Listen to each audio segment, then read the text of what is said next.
Assalomu alaykum qadrli do'stlar. Bu nasihatlar oddiy so'zlar emas. Luqmon Hakimdan 30 ta ibratli hikmatlar. Ey farzand, Allohga shirk keltirma. Chunki shirk eng katta zulmdir. Ota-onangga yaxshilik qil. Ularning roziligi jannat kalitidir. Yaxshilik qil. Hatto uni hech kim ko'rmasa ham Alloh ko'radi. Namozni to'kis ado et. U seni yomonlikdan qaytaradi.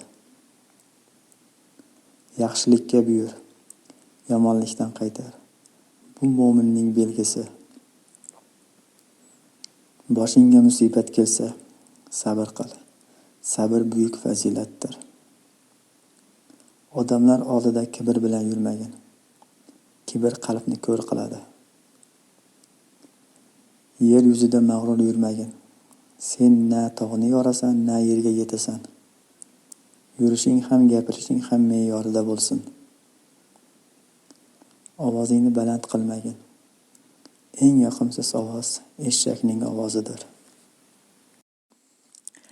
Kam gapir. Ko'p gap pushaymonlik keltiradi.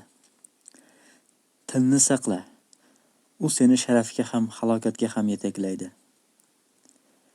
Ilm o'rgan. Chunki ilm qalbni yoritadi.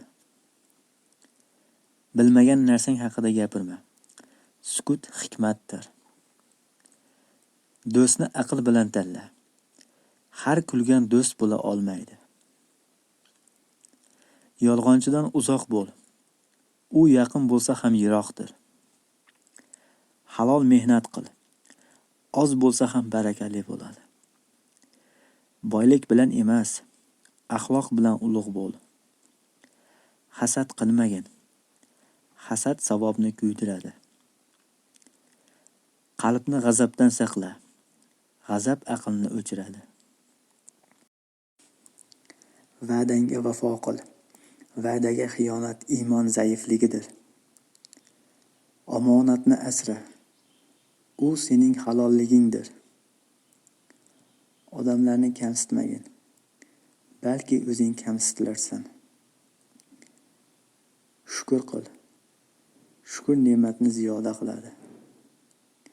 Tavozeli bo'l. Tavozu darajani oshiradi. Yaxshi so'zla. Yaxshi so'z sadaqadir. Qalbingni kechirim bilan pokla.